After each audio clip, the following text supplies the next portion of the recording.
Welcome to episode 26 of the 3am Fear podcast. Imagine a breathtaking valley, nestled deep within the majestic Canadian Rockies, untouched and full of secrets. For centuries, the indigenous people of the region have whispered legends about this place. Stories of gold, dangerous traps, and explorers vanishing into thin air have captivated the minds of adventurers and historians alike. Our story begins with the legendary brothers, Willie and Frank MacLeod. In the year 1904, driven by a burning desire to uncover the secrets of the Nahanni Valley and collect some gold, the brothers embarked on a journey into the valley, only to be never seen again. The news of the brothers' disappearance sent shockwaves through the community. Join me on the 3am Fear podcast as I narrate the story behind the mysterious Nahanni Valley.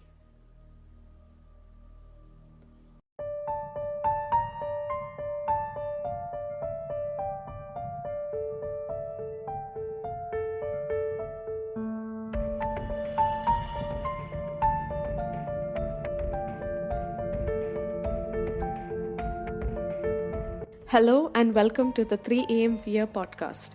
I'm Nikita Ferrao, mystery and thriller author. On this podcast, I talk about real crimes and real people. Due to the graphic nature of some of this content, listener discretion is advised. You can find the episode show notes on my website 3amfear.com. Let's get started.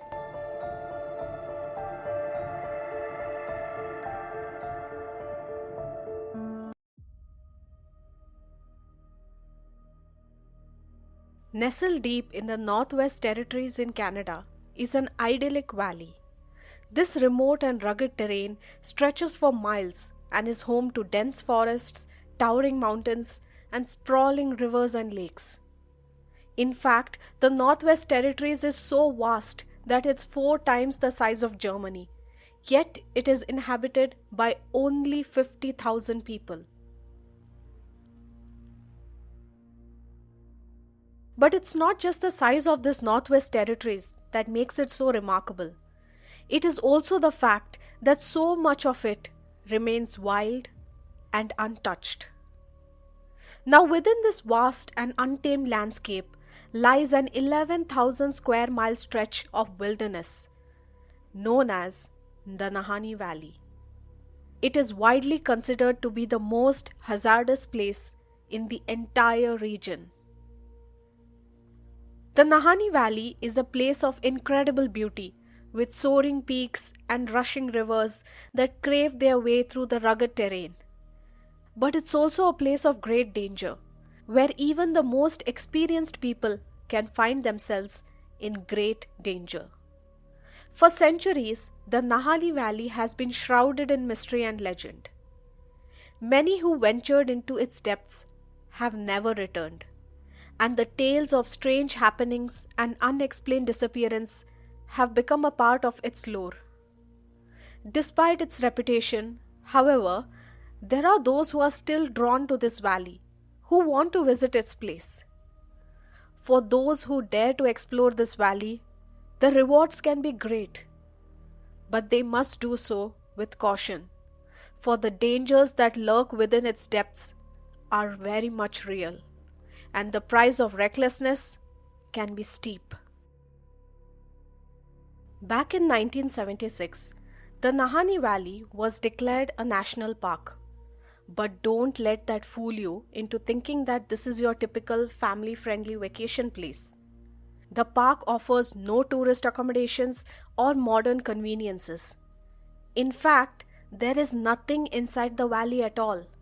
There are no roads leading to the park, and the only way you can access it is by plane, boat, or by taking a treacherous overland hike. But for those who are up to the challenge, the Nahanni Valley offers an opportunity of an experience of a lifetime. You can find one of the most breathtakingly beautiful places on earth. This region is largely untouched by humans, allowing visitors to witness nature at its purest form. However, there is also a dark side to this valley. The area is rumored to be haunted, with tales of strange happenings and unexplained disappearances dating back to about centuries. Those brave enough to venture into the valley do so at their own risk, as the dangers that lurk within its depths are very much real. But despite all this, the allure of visiting this valley remains strong, drawing adventurers from around the world to come explore its rugged terrain and mystical aura. For the past 10,000 years, several native tribes have attempted to settle in this Nahanni Valley. However, each of these attempts have met with a terrible fate. Some tribes, like the Nahas, have disappeared without a trace, leaving behind all their belongings, food, and supplies. No one knows what happened to them. It's a mystery that is left unexplained. Other tribes have fled in terror, claiming that they were stalked and terrorized by strange creatures lurking in the forests. These creatures have been described as white demons and large wolves called wahilas. These tribes have shared chilling tales of these creatures attacking their campsites and dragging away members of their tribe, leaving behind nothing but fear and despair. In the early 1900s, strange and horrifying events began to occur in the Nahanni Valley. Events that were not mere folklore, but terrifyingly real. These occurrences seem to support the native tribes' theories that an evil presence was lurking within the forest, and no one knew what it was. In 1904, two brothers named Willie and Frank MacLeod, all from the Northwest Territories, decided to venture into this Nahanni Valley in search of gold. They were told by a native trader that there was a vast gold deposit in the gold mine off of Bennett Creek, which was an offshoot of the Flat River in the South Nahanni Valley. They believed that since so few people have explored this valley in the past, any gold that was there would still be undiscovered. After a long and grueling journey by sled dogs, trains, and homemade boats, the brothers finally made it to the valley and set up camp along the Flat River, which runs through the center of the Nahanni Valley. Despite its name, the Flat River, the river is far from being flat. It is actually more like a rapid at certain points. The brothers set up camp on the river bank and then proceeded to set up their gold sluices in the water. These sluices are long, skinny boxes usually made of wood with a strainer in the end. The gold miners used to use them to trap these gold nuggets in the sediment at the bottom of the river.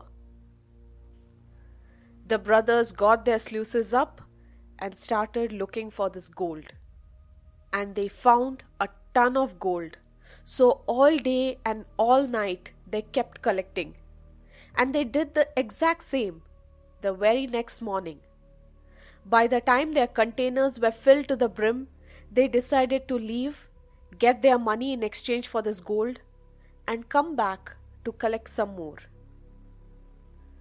They packed up their tent, collected their supplies, put them in a boat, and got out into the river. While on their journey, they decided to head a little bit further down the river to try their luck elsewhere. They succeeded at every turn, except for when they reached an area known as the Cascade of 13 Drops. It's unsure how far they have gotten, but at some point, their boat, which was somewhat like a makeshift raft, not a complete boat, capsized, and with it, they lost all the gold that they had collected. While they were able to right the raft and fix it enough to get further down the river to Fort Simpson or Fort Laird, it depends on the story that you're listening to, because I found two separate stories, so let's go with one. They decided to make the best and returned. As winter approached, The MacLeod brothers found themselves in need of work and became contract workers at Fort Laird. As I said before, it depends on which story you're going with. So here we are going to go with Fort Laird. While staying there, they kept their gold discovery a closely guarded secret. They didn't want anyone else to know that they had found gold. It was their gold now. However, despite whatever they tried, this secret began to spread, and many were eager to listen to their story, their journey. One man, Robert Weir, was particularly intrigued and asked to join the brothers in their next journey. In the spring of 1905, the three of them set out on their adventure. However, as the expected return date of the MacLeod party to Fort Laird came and went, it became increasingly clear that they were not coming back. Though it was not uncommon for travelers to be delayed, concern began to grow for their safety. Eventually, it was assumed that they had set up camp and they were going to be there in that location. Weeks passed without any word, and no one seemed to be concerned, especially Charlie, who assumed that they had found gold and decided to stay a little bit longer. The lack of concern from Charlie, one of their brothers, made others also not to be that worried. If the brother was not worried, why should they be? Weeks turned into months and a year passed. Still, there was no sign of either of these travelers. Charlie remained confident that they had found gold and they were there, setting up their camp and staying there. Another year passed and the three men had still not returned. Charlie was now worried.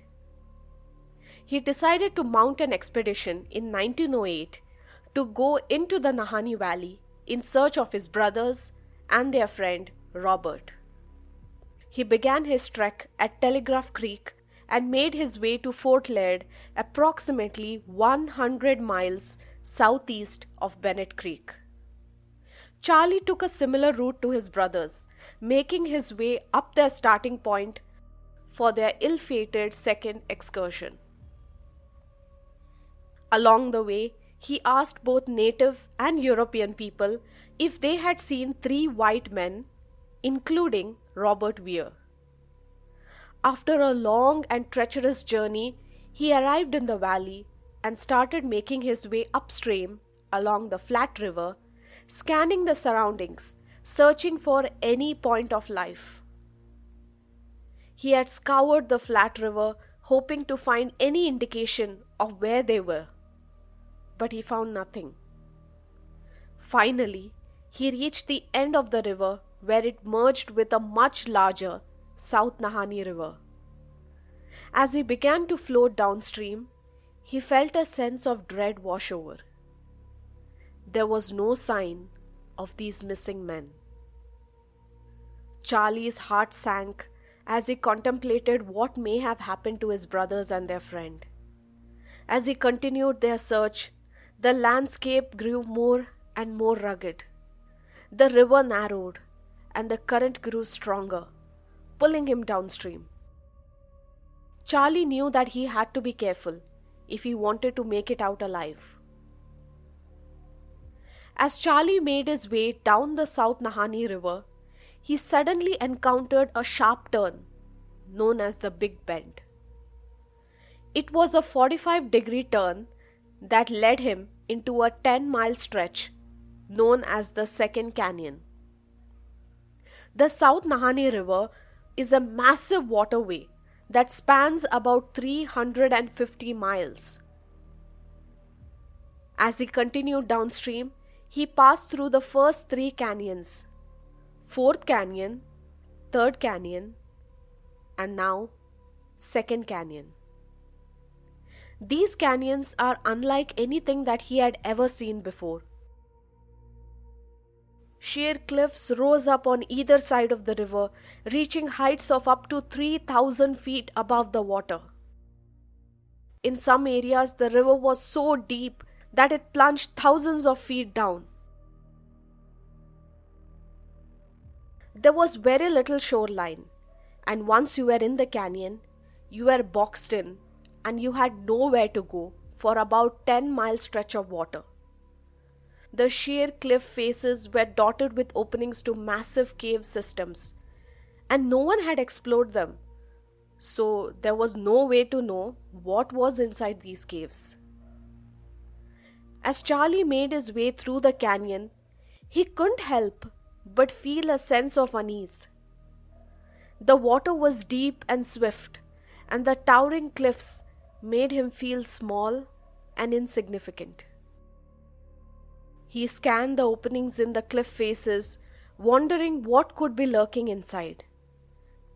But he had no choice but to focus on getting through the canyon. As Charlie entered the second canyon, the atmosphere around him changed. The huge cliff walls of the canyon obstructed the sunlight, making it immediately darker and scarier. It was also very windy inside the canyon, adding to the eerie feeling. As he made his way down the 10-mile stretch, he was looking for any signs of life, but he saw nothing.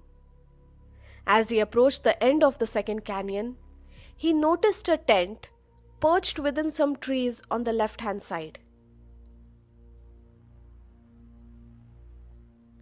He ran over to investigate and found a body lying outside the tent, missing its head. The clothes on the body were charred and burnt, and the person appeared to have been reaching for a rifle that was propped up against a tree. Also next to the body was a gold watch with the initials JH, a bone-handled pocket knife, a silver chain, a ring, an axe, a blanket, a Native American rug, and some cartridges. As they continued to search, they found another badly decomposed body positioned halfway in and halfway out of the tent. This body too was missing its head.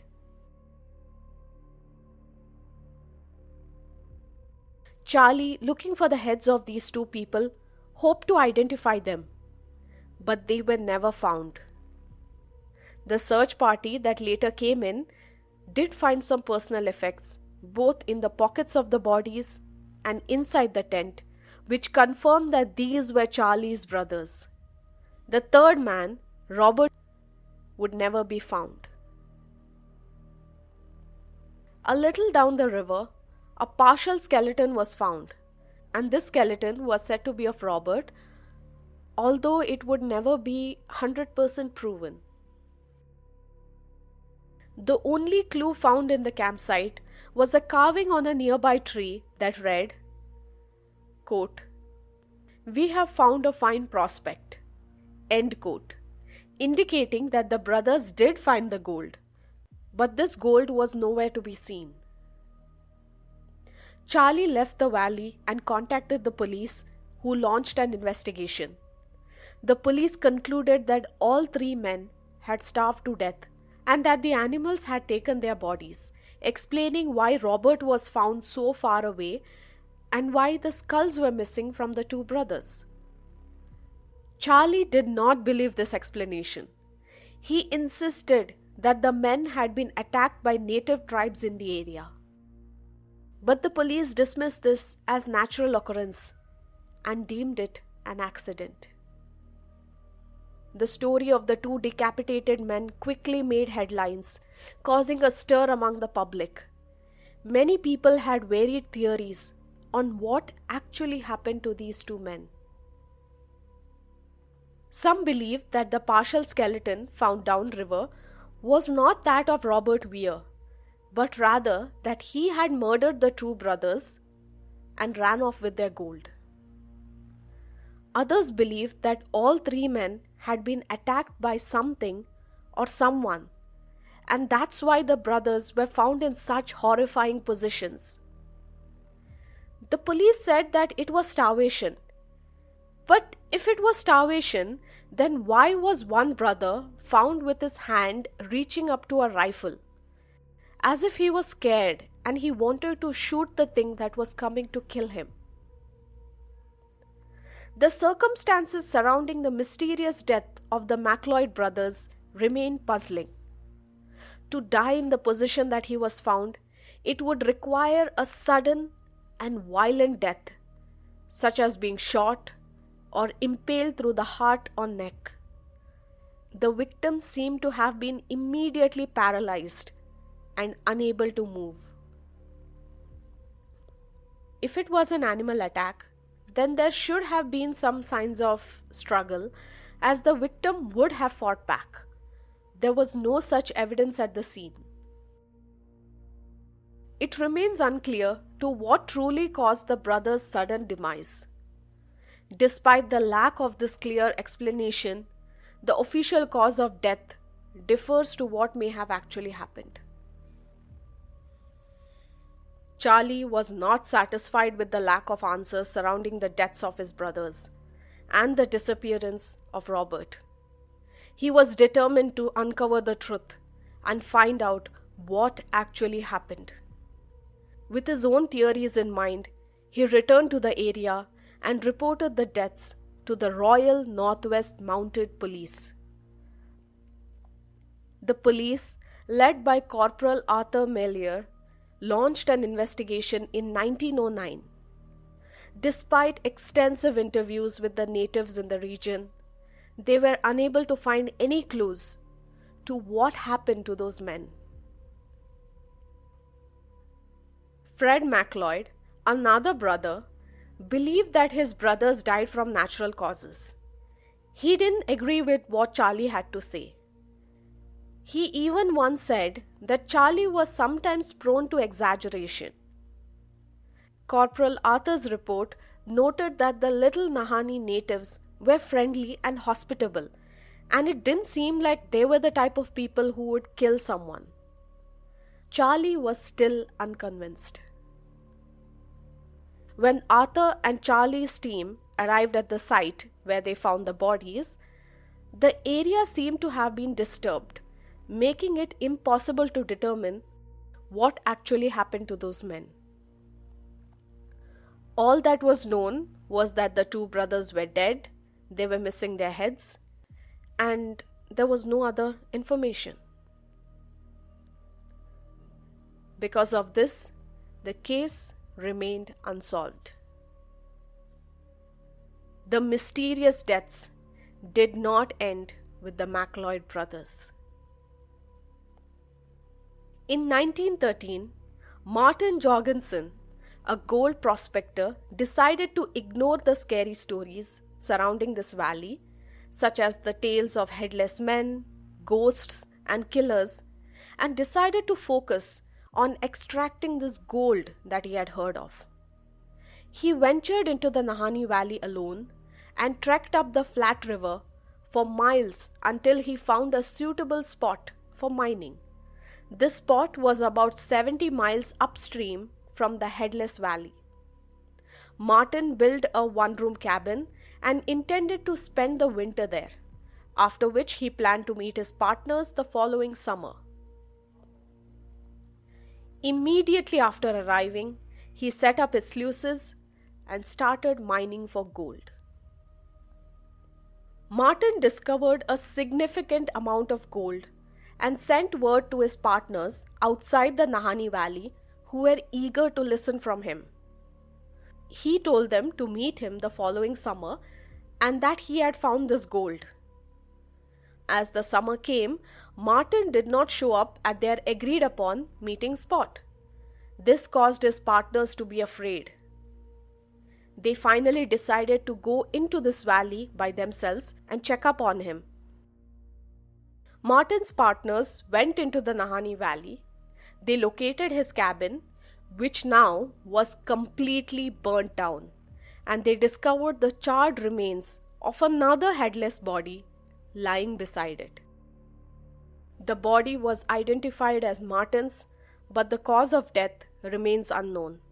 Despite a thorough police investigation, the police did not link Martin's death to the death of the MacLeod brothers, even though all of them were found decapitated.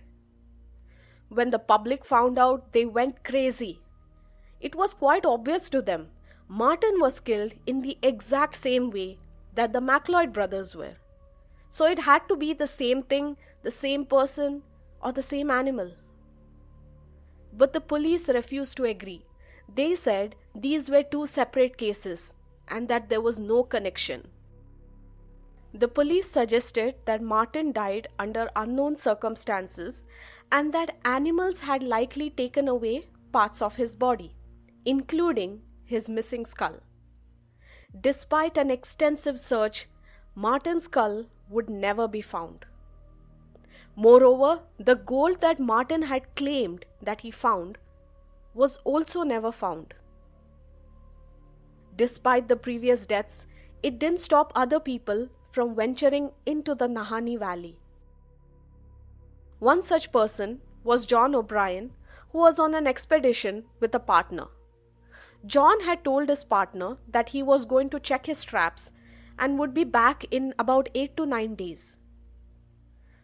But 2 weeks passed, and his partner went in search for him, and he found a gruesome scene. John's body was hunched over a campfire. Some said it looked like he was flash frozen. When the police came, they too said that it looked odd. But once again, they said there was no foul play involved. At this point, I have no idea what the police are doing. In 1931, Phil Powers, another gold prospector, decided to try his luck in the Headless Valley.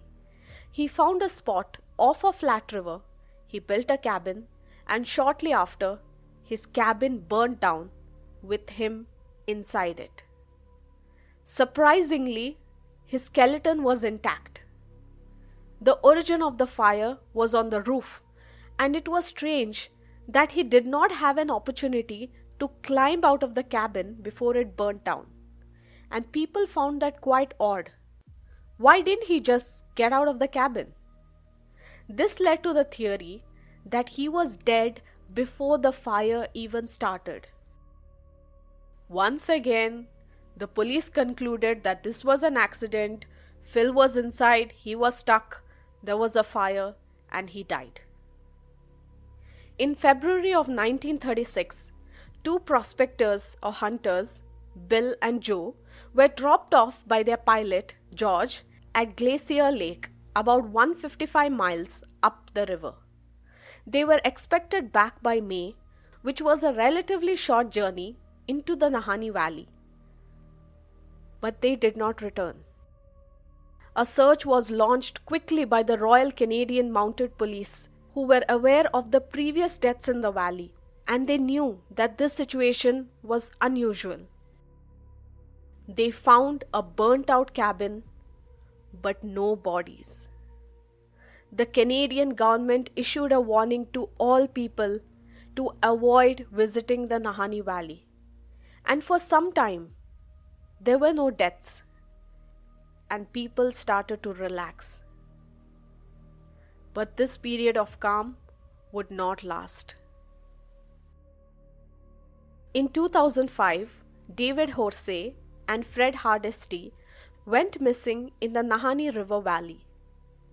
This time, they were on the North Nahanni River, not the South Nahanni River.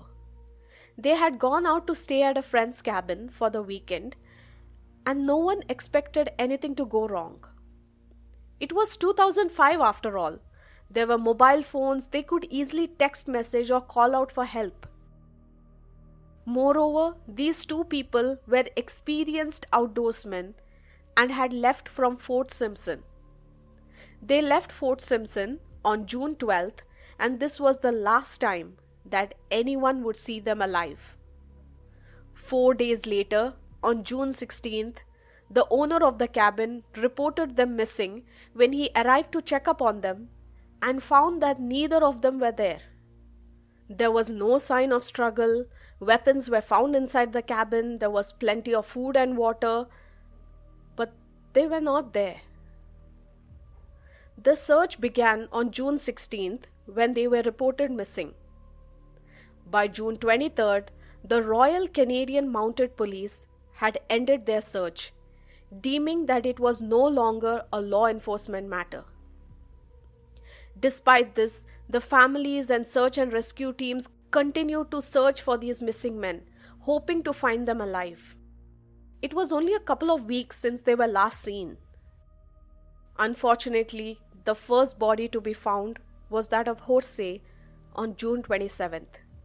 He was discovered in the wilderness, about 4 kilometers from the cabin. Despite the police's absence, they claimed that the body was completely intact and there was no evidence of wrongdoing. But Jonas, a family friend and the search party member, he observed his arms and noticed that there were some burnt marks on the body. Moreover, the location where he was found had been thoroughly searched multiple times. No one found a body, so where did it come from? This too was left unsolved. Hardesty's body was unfortunately found on July 7th, 2005, floating in the North Nahanni River Valley, an area that also had been thoroughly searched.